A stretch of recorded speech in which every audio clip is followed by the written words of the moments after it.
I've got a Franklin. If you have not met Franklin yet, say hi to Franklin. Hi, buddy. What are you doing? Such a sweet boy. He's such a sweet boy. Also, we have a kitty. Oh, my arm's in the way. Arm's in the way. There's a kitty right there. Hey, kitty. Listen, there is not a single thing that I could say today that will make any fan in oil country feel better. So I'm not going to try and do that. Whatever you're feeling today after the loss last night, it's completely valid. I'm not here to try and, be this like toxic positive, like, oh, there's always next year. Not how I'm rolling today. I didn't really have like a plan for this video specifically. I figured I would just kind of chat hockey just in general. There's going to be lots of time to dissect what went wrong, what went right. There's lots of time to dissect the draft coming up, free agency class, what moves the Oilers should be making to improve their team. But the emotions are still so raw that it's not really worth getting into the day after they lose their second consecutive Stanley Cup to the Florida Panthers. This is a not so fun fact, but the last team to lose back-to-back Cup Finals to the same team were the 1977 and 1978 Boston Bruins that lost to the Montreal Canadiens in both of those years. I'm sure my dad loves reliving those memories. Big Bruins fan. He's also a big Oilers fan too, but he grew up a Bruins fan before the Oilers were in the NHL. So yeah, we're just gonna have a very formal discussion. We're gonna chat just in general about the team this year. Okay. Franklin was jumping down. I thought he was gonna like rip my headset off though. What a cute guy. So yeah, we're like I said, we're just gonna chat hockey, very formal discussion. My webcam is like really messed up right now. Like, do you guys notice the coloring seems off? And it's like, I don't know. I think something with my webcam is off. Anyways, how did you all sleep? Did you get any sleep? I hope you're doing well. Dude, there's so much cat hair just floating all over the place. First things first, though, before we get into the hockey discussion, if you enjoyed today's video, just make sure to hit that like button. It goes a long way in supporting the channel. The amount of support that we saw in the playoffs this year is something that I am forever grateful. My goal was to hit 5,000 subscribers before the end of the playoffs, whenever that was going to be, right? Like, my goal during the playoffs was, let's see if we can hit 5,000 subscribers. Well, we did that and actually just way more. We are now sitting at, and I'm going to pull it up for everyone. We're now sitting at 7,084 subscribers. Just absolutely incredible, phenomenal growth. Last night, we went from 6,800 to 7. So, like, almost 200 subs just from the live stream last night, and then we're climbing again today. Before you know it, folks, we're going to be at 10,000 subscribers, and it's wild to think about. I've only been doing this for a year and a half. I primarily focus on the Edmonton Oilers, even though I love hockey in general. I always say I'm a hockey fan first, but I just do want to give a huge shout out to everyone that does tune in. I know it's not just Oilers fans that tune in. There are fans from around the world that cheer for a variety of hockey teams. I'm glad that you are happy with the space that I have helped cultivate here. We have the best community here on YouTube, and I couldn't be more thankful for everyone that tunes in and shows their support. Would I have liked a better result last night? Absolutely. Last night I put out a tweet saying that this loss hurt more than last year, and there's a couple reasons for that. Last year, the Oilers were down 0-3 in their series, and, I think when you're down 0-3 in a series, like, mentally you tell yourself, well, the series is over, right? If the Oilers, if they can just get 1, maybe 2 wins to make a series out of it, you don't want to get swept in the finals, then you can go out and be like, yeah, that's fair, right? That's fair. And to lose by 1 goal, obviously it's heartbreaking. I'm not trying to say last year wasn't heartbreaking, because it was. But in terms of, like, my own personal feelings about the loss last year, it was my first year making content on YouTube, and, I just approached last year's Cup Final and the loss a little bit differently. This year, to get back in consecutive years, it's one thing to make the Cup Finals, but then if you do it 2 years in a row, there's a different level of, like, hope. There's a different level of confidence. There's a different level of belief that your team can get it done. And for the Edmonton Oilers this year, I thought this was the year. They came back being down 0-2 against the Kings. They dismantled the Golden Knights in 5. They dismantled the Dallas Stars in 5. And they led for basically every single game in that Vegas series and Dallas Stars series. Like, it was very rare for Edmonton to get behind in those games. But then they played Florida in the Cup Final. They won game 1. They got a lucky power play in overtime, puck over glass. And, you know, when you win game 1 at home, you have home ice advantage this time. Last year, they didn't have home ice advantage. This year, they did. You win game 1 at home, it's like, oh, okay. Yeah, no, the belief's there. We can get the job done. And then game 2 goes to double overtime, and the goal that beat Stuart Skinner, kind of a fluky one. Brad Marchand didn't even actually get a shot on net. It just kind of squeaked through Skinner's pads, a non-shot squeaker that went in. Okay, 1-1 series, sure. Game 3, I think, is where the concern started to set in for a lot of fans in Oil Country. Game 3, where they lost 6-1. They couldn't stay out of the penalty box. They couldn't get a save. Stuart Skinner was pulled. They were just gooning it up, the Oilers, that is. The Oilers were just gooning it up that whole game. There was a level of frustration that we haven't really seen from this team, a team that called themselves mature, a team that carried themselves a certain way throughout the entire season and playoffs. They went off the rails. And I didn't outright express my feelings after game 3, but mentally I had an idea that, I think the Oilers are becoming unraveled here. They are legitimately losing their minds instead of just focusing on winning a hockey game and winning a championship. And then game 4 happens, and they're down 3-0 after the first period. And Stuart Skinner's pulled again. Second straight game, Stuart Skinner gets pulled. But somehow the team finds a way, a miraculous comeback. They end up winning the game in overtime off of, again, a lucky break. This time, instead of a penalty that Florida took, it was a puck that went off of a Florida defender through the legs of Bobrovsky. The Oilers tie the series up. They tie the series up in a game that they probably should have lost, but they found a way to come back because that's what this team has done all season long. Just when you think they're down and out, they find a way to come back. Okay, so you split on the road. You take home ice advantage back. That's great. Hey, we got home ice advantage back. We're going back to Edmonton, Game 5, Cup Final, chance to go up 3-2 in the series, and then have a chance to maybe win the Cup in Florida in Game 6. What do the Oilers do in Game 5? They come out and play one of the most lackluster. It was the most lackluster effort I've seen from this group in a long time. They finished the game with, I think, 20 shots on net.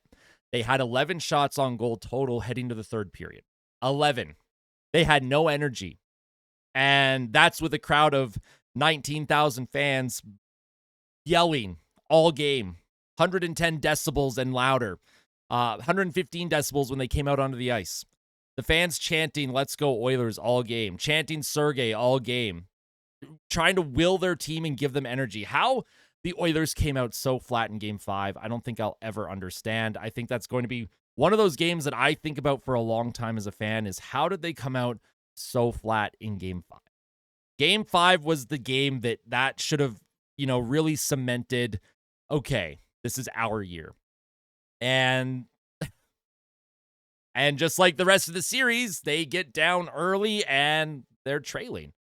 And I'm pretty sure there's a statistic out there. I haven't confirmed if it exists or not, but I guarantee Florida led. They were probably, time spent leading was probably the highest it's ever been in Stanley Cup Final history. I guarantee it. I've never seen a team as dominant as the Florida Panthers. I've never seen a team completely steamroll another team in the Cup Final the way we saw Florida steamroll Edmonton. They made a good Oilers team look terrible. And make no mistake, the Edmonton Oilers are a good team. In fact, I would argue they're a great team. A flawed great team. The Florida Panthers, what are their flaws? They don't have any. I can't think of a single flaw that this year's Florida Panthers have, that this year's championship team has. This Florida Panthers team, man, I don't know, dude. The fact that Toronto took them to 7 is actually crazy. And they actually could have gone up 3-0 if they had just held a lead in Game 3 in Florida. Now, there's other things that we talk about as well. I guess I can talk about Game 6 since I talked about Games 1 through 5. Game 6, the Oilers came out flying. They had a couple of really good opportunities. Bobrovsky with a couple big saves. Florida gets that first goal on a shot that you want a save. Yes, Reinhart makes a great move to get by Ekholm to get the shot off, but the big story throughout the series was one goalie was making saves, the other goalie wasn't. Is it all on Stu? Absolutely not. There's going to be a lot of people that say, oh, the Oilers lost only because of the goaltending, which is obviously far from the truth. There were a lot of passengers in this Cup final. But if we take a look at what certain players did in the Cup final, I'm just going to sort by Edmonton Oilers here. Let's take a look at this.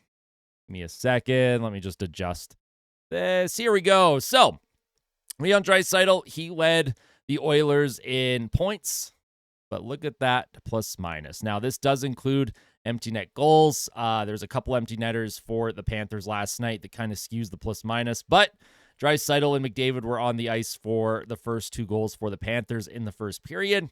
They were massively instrumental in the team's downfall, if we want to call it that.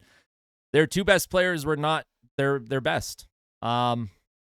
McDavid had 1 goal in 6 games, right? Evan Bouchard had 6 points in 6 games, which is great. He had a tough night last night. He was a -4 last night. Of course, again, 2 of them empty netters. Matthias Ekholm did not have a good series. Corey Perry ended up with 4 points. He had 3 goals in 6 games. Now, again, -6. Most of the minuses came in last night's game. But there were a lot of players that were complete no-shows here. Trent Frederick, 0 points in 6 games. Janmark, 0 points. Kulak, 0 points. Klingberg, 0 points. Jeff Skinner, he got to play 3 games. He didn't get to play a whole lot. I thought Jeff Skinner was the Oilers' best player last night, and that's just not good enough. Connor Brown, 1 point. Henrique, 1 point. Kane, a healthy Evander Kane, right? Everyone says, oh, a healthy Evander Kane is going to be a difference maker for the Oilers. That wasn't the case. He ended up finishing with 1 goal, 0 assists, 1 point in the entire series. Victor Arvidsson ended up with 2 points in this series, a goal and an assist. I actually don't even remember Arvidsson's goal. I don't even remember him scoring. I don't even know when that was. Good for Victor Arvidsson. Nugent Hopkins only had 2 points. We know he's dealing with something. Kapanen ended up finishing with 3 assists. 2 of those assists came in, I want to say, game 1 against Florida. He had a great game in game 1. Darnell Nurse, he had 3 points. He was a -1. I thought Nurse played awful. I thought he was terrible. Jake Wallman had moments of good, a lot of moments of bad. But look at Podkolzin. Podkolzin had more goals than Connor McDavid in the Stanley Cup Final. And yes, one of those goals was in garbage time last night. The Oilers were down 5-0. At least Podkolzin ruined the shutout. But Corey Perry, man, what can you say about him? The fact that Corey Perry had 3 goals in the finals, right? He had 3 goals, second to Leon Draisaitl. When a 40-year-old player is outscoring and outproducing 90% of the roster, that's a problem. That is a big, big problem. Now, emotions are too high for me to continue to point specific players out. I'm just going over the raw stats. We will have lots of time to go over the advanced stats, the parts of the roster that needed to be upgraded at the trade deadline. But the time to do that is not today. It might not even be tomorrow. Could be not even the time until a week from now. I am likely going to take a little bit of time off, not like a ton of time off. Of course, just keep looking out for content here and there. I'm going to be doing gaming stuff on my gaming channel, Austin Hockey XP. I'll leave a link to that in the description. And this summer, there's lots of content planned. I already have a lot of things in the pipeline that I'm excited to continue to work on and pump out for all of you. It's going to be a long off season, but at least it's not as long as, missing the playoffs would be, because then April, May, June, July, August. The off seasons right now, because we're in a cup window, they're shorter. We get July and August, and then we're back at it in September for preseason, which obviously I'm looking forward to. But yeah, it sucks, man. It sucks. Oh man, I didn't even talk about the special teams. Special teams were awful. What did the Oilers finish with in this playoffs for penalty kill? 66%-ish on the kill throughout an entire postseason.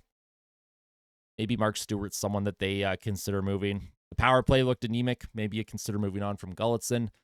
Stan Bowman has a lot of decisions to make, right? This coaching staff is not Bowman's coaching staff. Don't be surprised to see changes to the coaching staff, rightly or wrongly, right? I'm not saying Chris Knoblauch deserves to get fired. I'm not saying that these guys deserve to get moved. But usually general managers like to bring in their own guys. So don't be surprised if you see Stan Bowman do a couple interesting things with the coaching staff. Don't be surprised if you see this core, I wouldn't say get blown up, but don't be surprised for Stan Bowman to try and move some big names. Evander Kane is likely someone that he tries to move. Darnell Nurse, maybe. Yeah, I know he has a full no move, but we'll have to see what is up Stan Bowman's sleeve. Like I said, this video didn't really have like a specific pattern. There was nothing specific to talk about. I just wanted to talk about the team in general and thank everyone for their support. These videos at the end of the season, this is the second time I've had to do a video like this where the season comes to an end and the Oilers fall short. It's not optimal, but if there's anything I can leave on a positive note, it's that this morning, at least for me, the sun rose. I was woken up by my cats meowing for food.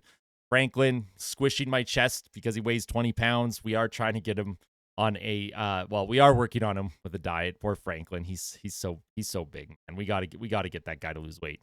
But he was crushing my chest. So, being able to get woken up by cats, hearing the sounds of birds outside, seeing the sun rise again, knowing that as much as it sucks last night losing, knowing that,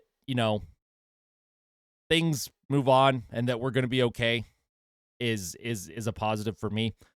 Doesn't feel like it for a lot of you, and I don't blame you for feeling down and out today. If you're mad, if you're sad, whatever the case is. Yeah.